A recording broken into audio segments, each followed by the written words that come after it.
vous apprendre la loi, monsieur. Votre fils. Mais je suis pas mon fils. Hey, votre fils qui tu vois ma gueule là? C'est Castaldi Benjamin. C'est votre fils qui m'a. C'est quoi la gueule là? Je m'en fous. Qu'est-ce que tu racontes? Je m'en fous. Qu'est-ce que tu racontes là? C'est qui là? Alors arrête de nous faire chier. C'est ton fils. Insulter les gens. Espèce de bouffon, va.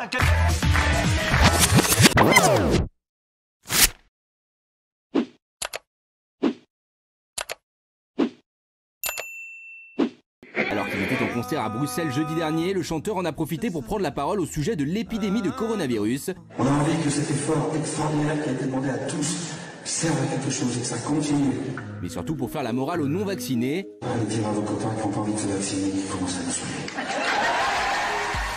Un discours applaudi dans la salle, mais vivement critiqué par certains internautes sur les réseaux sociaux. Les anti-vax, ils ont le droit, les gens ont le droit de douter du vaccin. Il y a un doute. Alors après, on peut en discuter, mais il y a un doute sur le vaccin. Moi, je l'ai fait, mais à contre-cœur. Ouais. J'ai eu peur de le faire. Voilà, donc les gens se posent des questions, les culpabiliser comme ça, alors qu'ils chantent que c'est un artiste dont la voix porte, ça m'a gêné. Il a le droit d'exprimer son avis, ce n'est que son avis. Mais comme, enfin, ce que lui reproche les gens, c'est qu'il a dit comment ça nous saouler. Alors je pense que c'était un peu dans une boutade, hein, je pense qu'il a voilà. Mais c'est pas très grave. Mais non, c'est sûr que c'est pas très grave. Mais c'est vrai qu'aujourd'hui, moi vraiment, je respecte les gens. Mais bien sûr. Ils veulent pas se faire vacciner. Il faut les respecter. Il a le droit de donner son avis et de dire voilà, moi je me suis fait vacciner, je pense que c'est bien. Après, engueuler les gens, les faire culpabiliser. Quand il dit, il commence à nous saouler. Quand Patrick Bruel dit, il commence à nous saouler. Il faut lire entre les lignes. Ça veut dire quoi? Ça veut dire, en fait, moi, et c'est ce qu'on m'a dit moi tout l'été quand je me faisais pas vacciner. Ça veut dire, c'est à cause de toi si on porte des masques, c'est à cause de toi si on est confiné, etc. Ça veut dire ton gouvernement a décidé que tu vis dans une société où tu as élu un gouvernement qui a décidé que il faut t'y plier. C'est ça. Sinon tu vas vivre ailleurs. Sinon tu vas vivre ailleurs. Karim. Comparaison n'est pas raison, Mathieu, pour deux raisons précises. D'abord, c'est ça que je l'ai pris. Comparaison n'est pas raison. La vaccination n'est pas obligatoire.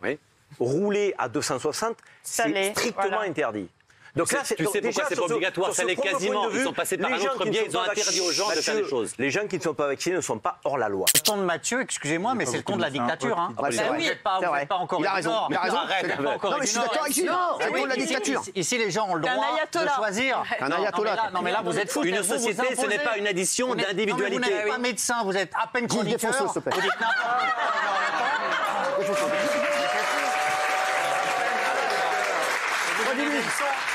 Redis-lui ça, redis-lui. Vous n'êtes pas médecin, vous êtes à peine chroniqueur. Et vous donnez des leçons à la terre entière. Oui, il faut se faire vacciner. Non, taisez-vous. Non, mais franchement, arrêtez.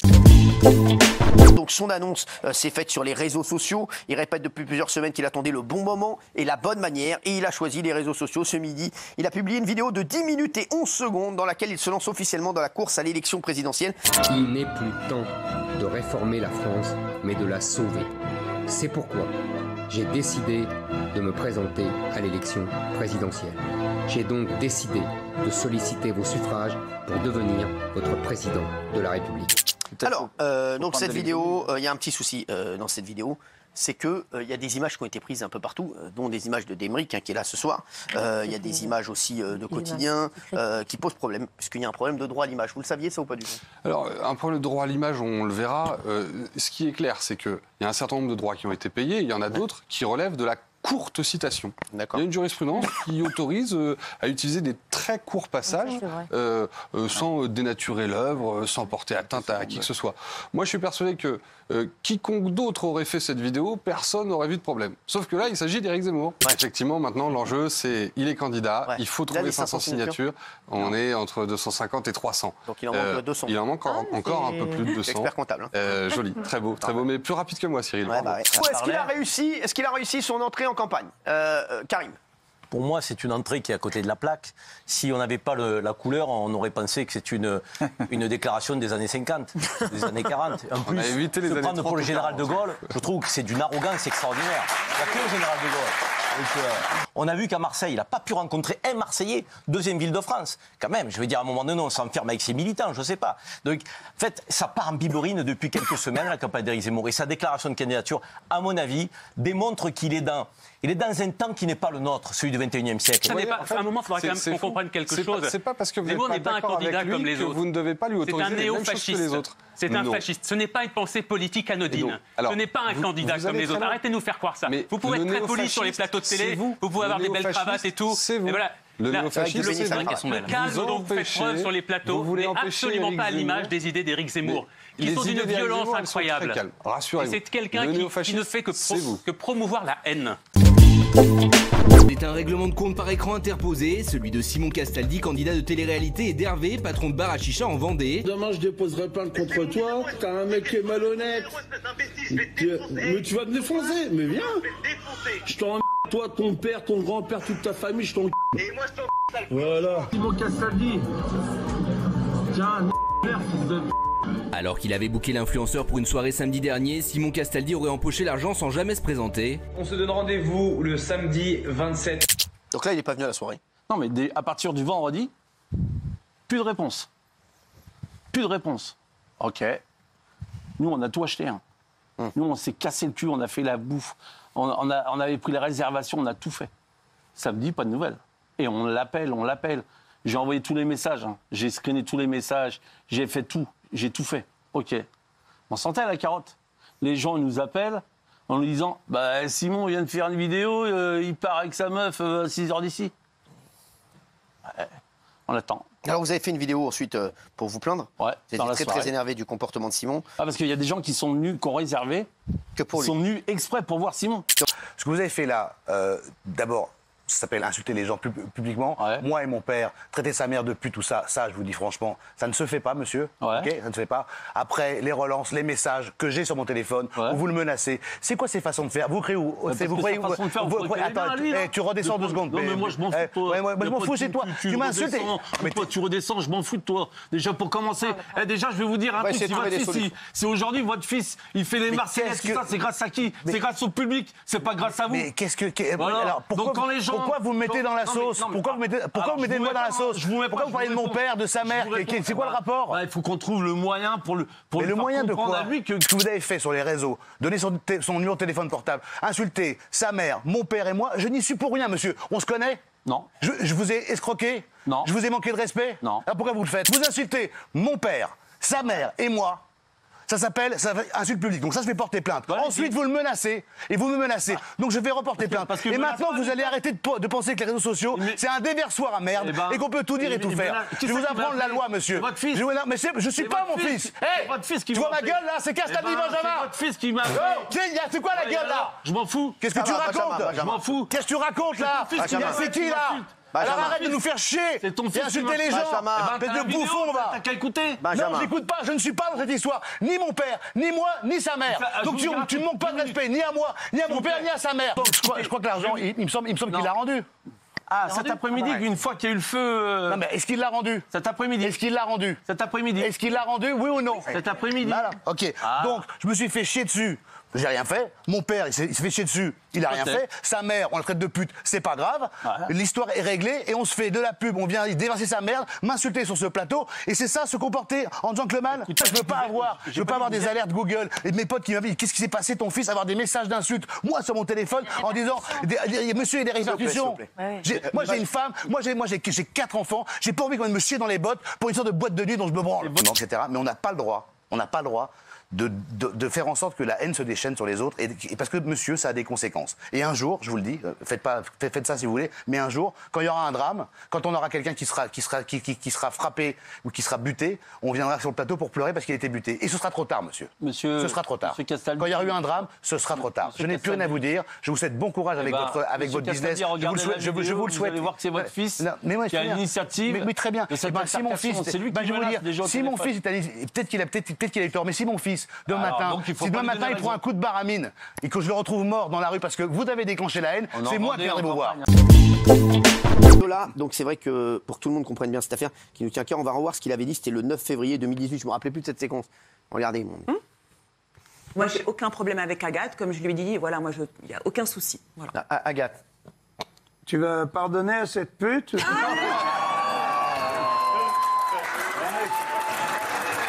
Non mais excuse-toi. Pardon. Fais-lui un bisou. Non mais moi je connais bien Jean-Marie. Quand il traite une femme comme ça veut dire qu'il l'aime beaucoup. Oui c'est vrai, elle est intelligente. Elle a beaucoup de second degré, c'est bien. Voilà, alors bon, J'avais désamorcé gentiment. Exactement. C'était une boutade. Voilà, donc c'était. Je savais même pas que j'étais là en plus ce jour-là. Moi, j'étais à l'ouest. Ça va vous au niveau de la mémoire sinon? Est-ce qu'on ferait pas pour vraiment sceller cette amitié, un acte de paix? Mais moi, je suis en guerre avec personne. Non, mais est-ce qu'on peut Non, mais faire... vous le traitez d'hystérique quand même, ça se fait pas. Non, j'ai dit Bigard, Lalanne et les autres hystériques. Ah ouais. J'ai pas dit Bigard est un hystérique. Mon mari, il n'est pas hystérique, hein. Il se questionne et il suit pas la. Alors on était bien parti là, ça. Non, mais parce que hystérique, c'est quand même assez péjoratif. Ensuite. Pute aussi, hein, à ce moment-là. Alors c'est pas pute, c'est salope, non? Il a dit pute ou salope? Non, pute. On va pas... Non, mais c'est péjoratif, bien sûr, mais il faut remettre les choses dans leur contexte. Et là, après, lui, il donnerait n'importe quoi pour un bon mot et pour faire rire. Alors je comprends que ça vous ait blessé. D'ailleurs, j'étais la première à dire excuse-toi. Non, ça m'a pas blessée à l'époque, donc je vais pas faire celle qui est aujourd'hui blessée 3 ans après. Voilà, donc ça va. Évidemment, je n'ai rien contre vous, je n'ai rien contre Jean-Marie, mais après, je suis absolument pas d'accord avec lui, c'est tout, point barre. Non, mais ça, on l'a déjà dit. Vous avez tout à fait le droit de pas être d'accord avec lui. Après, c'est vrai que là, dans son contexte, c'est vrai que c'est vulgaire et que voilà, il a vraiment dit ça pour faire rire. Voilà. Mais je pense que là, comme je vous l'avais dit ce jour-là, vous avez du second degré. Et je pense que vous êtes intelligente et que vous savez que c'est pas comme s'il venait vous voir en vous disant c'est une pute, quoi. Aucun problème. C'est pour remettre les choses dans leur contexte. Mais moi, par exemple, ma première télé, j'étais pétrifiée. C'était Michel Drucker. On venait pour une pièce de théâtre. Et Baffy est là avec Jean-Marie. Je suis au milieu des deux. Et Drucker dit alors, comment vous vous êtes rencontrés tous les deux? Et j'ai même pas le temps d'ouvrir la bouche que Baffy dit dans un bar à pute. Et voilà, et je sais que c'est leur humour. Enfin, j'ai été élevée. C'était faux. Ouais, c'était faux, ouais. C'est simple. Non, mais oui, bah non. En revanche, Guillaume Janton, moi j'ai vraiment rencontré là-bas.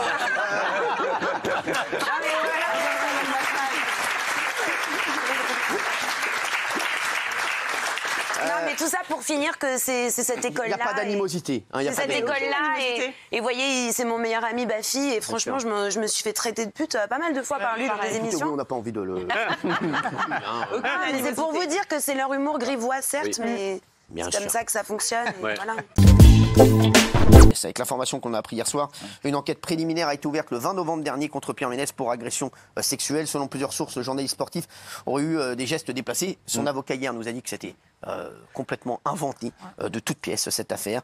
La victime n'a pas voulu porter plainte, mais le parquet de Paris a décidé d'ouvrir une enquête préliminaire.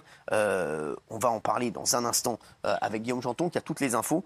Hier, son avocat nous disait, nous a affirmé qu'il a eu à sa disposition des preuves que Pierre Ménès n'a eu aucun geste déplacé. Bah, il dit que c'était un non-événement, il joue sur le fait que c'était en public. Donc les faits, ils se seraient donc déroulés le 20 novembre lors de PSG Nantes. Pierre Ménès, il était invité en loge, non pas par le PSG, mais par une entreprise privée. Donc dans cette loge, qui est plutôt un salon, il y avait une cinquantaine de personnes, 5 ou 6 hôtesses. Et lorsqu'il aurait croisé une de ces hôtesses, qui sont des jeunes femmes souvent très jolies, il faut le dire, il l'aurait touché, il lui aurait touché le corps et les seins de manière très furtive. Donc la victime présumée, elle a une trentaine d'années, elle est mère de famille, elle se dit choquée par ce qui s'est passé, mais elle n'a pas porté plainte pour le moment. Ce sont des témoins de la scène qui ont prévenu la police, qui est donc en train d'enquêter, et la victime, elle ne souhaite pas s'exprimer, victime présumée, elle ne souhaite pas s'exprimer pour le moment sur cette affaire. Voilà. D'accord. Bon, alors après, on a deux versions différentes. On en saura. En tout cas, il y avait beaucoup de personnes dans le salon. Juste c'était... Pierre Ménès, donc là, il va au Parc des Princes. Franchement, c'est étonnant. Donc après tout ce qui s'est passé, oui. Je pose la question. Vous avez... Moi, je les crois. Enfin, moi, j'ai jamais vu de gestes déplacés. Après, c'est quelqu'un qui a un humour particulier, qui aime bien faire des blagues, qui a aussi du recul sur ce qui lui est arrivé.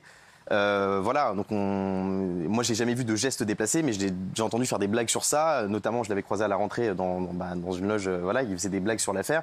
Après, voilà, de là à dire qu'il y a eu des gestes déplacés, moi je ne les ai pas vus. En revanche, il y a beaucoup de témoins. Moi, j'ai eu le club, j'ai des gens qui étaient dans le salon qui ont vu ce geste. Voilà, peut-être que lui, encore une fois, il l'a pris comme non pas une agression, ça a été considéré comme une agression par la victime présumée, mais aussi par les gens qui étaient autour. Donc c'est là où c'est un peu problématique, malheureusement. Gilles Verdet. En fait, aujourd'hui, le ministère de la Justice a donné des consignes très strictes au parquet. Il ne faut pas obligatoirement que quelqu'un porte plainte. Dès qu'il y a un signalement d'un témoin, comme dit Guillaume, qui va dire « j'ai vu ça », à ce moment-là, il y a une enquête ouverte. Il n'y a aucune présomption de culpabilité, bien sûr, mais il y a un signalement qui repose sur des faits qui paraissent recueillis dans un témoignage structuré. Et donc, on ouvre une enquête et ils vont entendre les deux parties. Voilà comment ça se passe. Ça peut très bien se terminer par une extinction de la procédure. Hein. D'accord. On connaît désormais Bilal Hassani en représentation divine, faisant la une du magazine LGBT Têtu. Bilal Hassani représenté en une sorte de Christ. Comprenez-vous le boycott de la SNCF? Est-ce qu'on peut avoir la une à chaque fois derrière moi? Merci François Bilot de Lochner, président de la Fondation Service Public.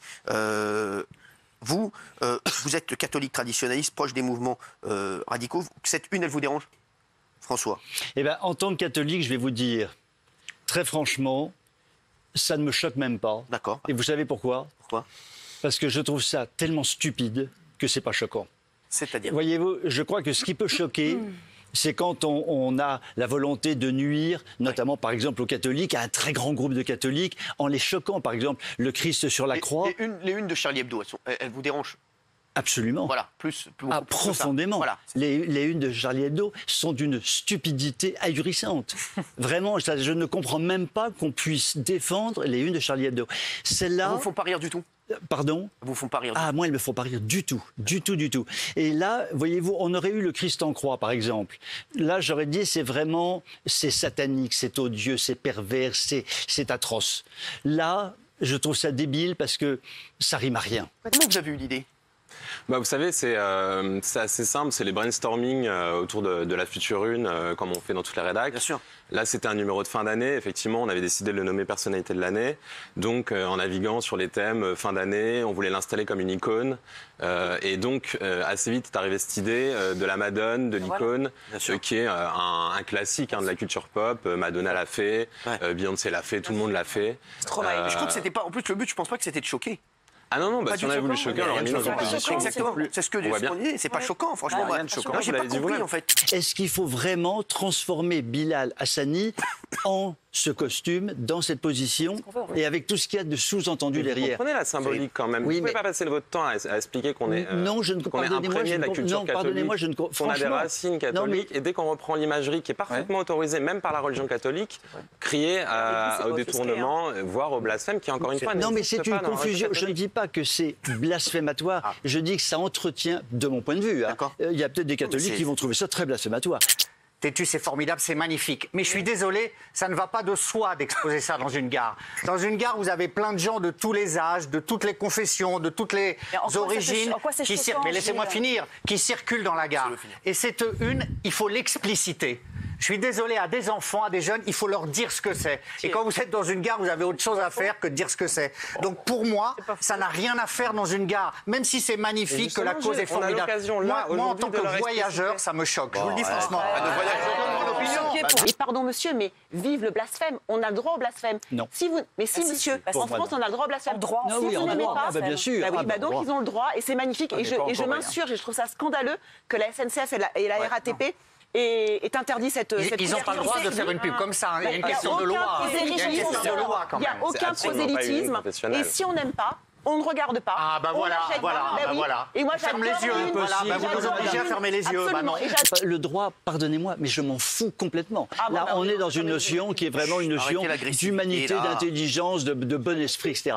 Et je suis désolé, mais par exemple, dans les kiosques à journaux où on a des images pédopornographiques qui sont étalées, on va dire aux enfants, attendez les enfants, ne regardez pas l'image pédopornographique qui est sur le kiosque à journal. Mais non, dans le kiosque à journal, on ne met pas d'image pédopornographique. Eh bien, je suis totalement d'accord avec monsieur. Il y a des images qui choquent, qui peuvent choquer les enfants, qu'on ne peut pas expliciter parce qu'on voyage. Attention, parce que vous regardez. Comprenez-vous le boycott de la SNCF? Oui, à 80%.